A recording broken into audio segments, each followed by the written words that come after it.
Breaking news, US, Japan at Australia nagsanib puwersa mapalakas ang militar ng Pilipinas sa gitna umano ng patuloy na pangharas umano ng mga barko ng China. Samantala, karagdagan, dalawa pang mobile radar system mula sa Japan paparating sa susunod na 2 taon. Ito ang atin tututukan ngayong araw na ito. Saglit lang ito mga kababayan, kaya humanap na ng pwesto. Tara na, umpisahan na natin ito.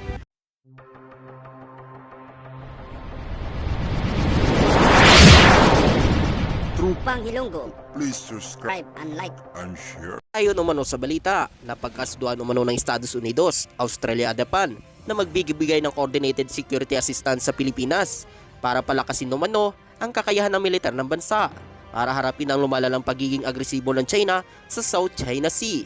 Ang mga ministro ng depensa ng 4 na bansa, Gilberto Teodoro Jr. ng Pilipinas at Lloyd Austin ng Estados Unidos, Richard Marlis ng Australia at Minoru Kihara ng Japan ay nagpulong umano sa headquarters ng US Indo-Pacific Command sa Camp Smith sa Hawaii nito lamang Huwebes upang talakayin ang mga paraan upang mapanatili ang katatagan at seguridad sa riyon. Dahil umano sa mga nakaraang insidente, pinaputukan umano ng China ng water cannon ng mga barko ng Pilipinas, ang BRP Bagakay at ang barko umano ng Bureau of Fisheries Aquatic Resources na naghahatid lang umano ng tulong sa mga mangingisdang Pilipino sa West Philippine Sea. Pinaputukan umano ito ng China ng nakakamatay na water cannon.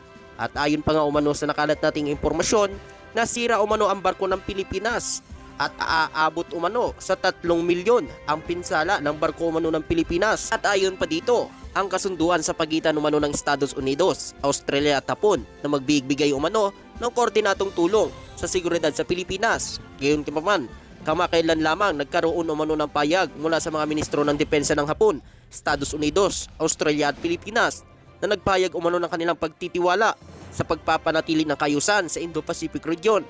Ito ay bahagi umano ng kanilang layunin na suportahan umano ang security at stability. Ang mga detalyeng hingil sa partikular na koordinadong tulong sa seguridad sa Pilipinas ay patuloy pang binibigyan din. Ayon pa nga umano sa nakalat nating impormasyon, nagsagawa umano ng airdrop resupply ang Pilipinas at Estados Unidos at France sa West Philippine Sea para mahasa pa daw umano ang kakayahan ng Pilipinas sa paghahatid umano ng mga supply sa BRP Sierra Madre. At ayon pa umano sa nakalat nating impormasyon, para din umano maiwasan ang blockade umano ng mga barko ng China sa bawat resupply mission na ginagawa umano ng Pilipinas. Dahil na yun, ang barko ng China nagiging agresibo.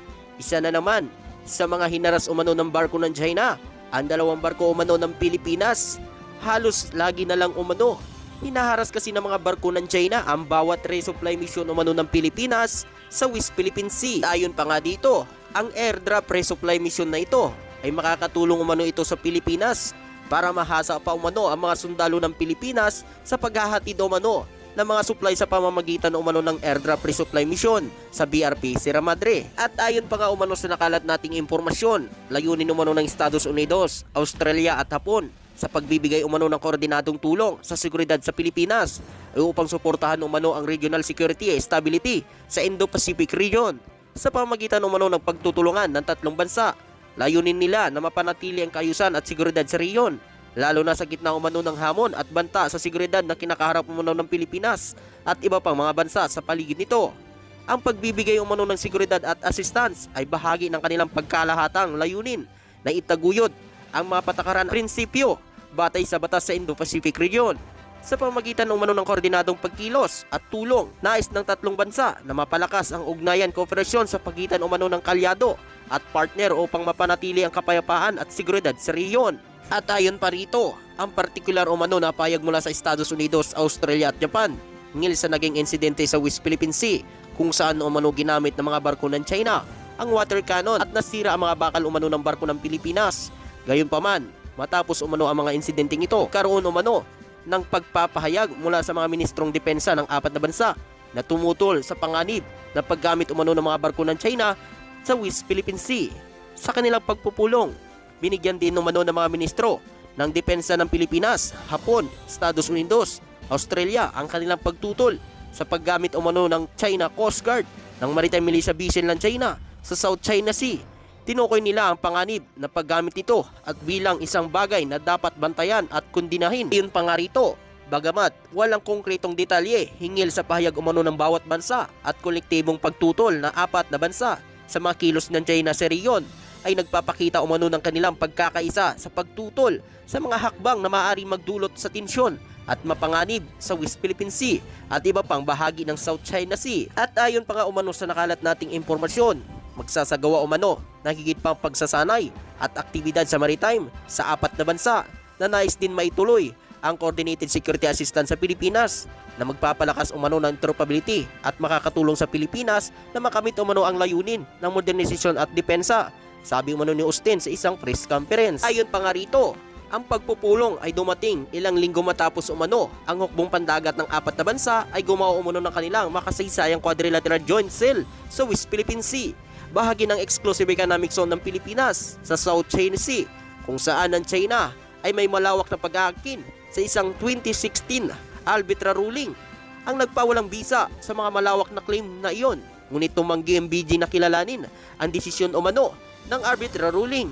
Kaya ngayon mga kababayan, ganito na lang din umano ang ginagawa umano ng China dahil hindi umano ito sinusunod ang arbitra ruling. Ikaw kababayan, ano ang masasabi mo at makukomento mo dito at sa iba pang mga balita? Noong nakaraang linggo, dumating na umano sa bansang Pilipinas ang pangalawang umanong mobile radar system na mula sa Japan. At ayon pa nga sa nakalat nating impormasyon, tinanggap umano ng depensa ng Pilipinas ang mobile radar umano mula sa Japan mula sa depensa nito. Kaya napakalaking tulong umano ito ang mobile radar system na ito sa bansang Pilipinas para maprotektahan, magdagdag mata umano sa mga teritoryo na pag-aari ng Pilipinas sa West Philippine Sea. At ayon pa nga umano sa nakalat nating impormasyon, ang dalawang natitirang Japanese radar system na iniutos umano ng Pilipinas ay inaasahan umano na darating sa bansa sa 2 taon mula ngayon na lalong magpapatibay sa kakayahan umano ng militar sa pagbabantay laban sa mga panlabas na benta. At ayon pa dito, ang Department of National Defense ay nag-utos na 4 na air surveillance radar system mula sa Japan na nagkakahalaga umano ng 5.5 billion. Dalawa sa mga ito ay dumating na. Isang mobile type na long range air surveillance radar ang dumating nito lamang Lunes, habang naka-install ang Flix radar system sa Wallis Air Station sa San Fernando City, La Union noong Disyembre nakaraang taon. Sinabi umano ni Defense Secretary Gilberto Chodoro Jr. na ang pagdating umano na iba pang fixed radar ay magtatagal umano ng ganong katagal dahil kailangan maganda para sa mga lugar na radar at dapat matiyak na mayroong walang patid na supply ng kuryente. At ayon pa dito, ang paghahatid umano ng mga sistema naman ng radar ay hindi ganon kadali, sabi ni Chodoro sa isang ambush interview pagkatapos ng turnover ng ceremony ng mobile radar. At ayon pa nga rito, ang mga radar ay bahagi umano ng Horizon 2 na ikalawang yugto ng programa ng modernisasyon ng Armed Forces of the Philippines. Ikaw kababayan, ano ang masasabi mo dito at makukomento mo? Siyempre, hanggang dito na lang ang latest video natin. Maraming salamat po sa iyong patuloy na suporta at panunood sa mga video na ito. Maraming salamat po.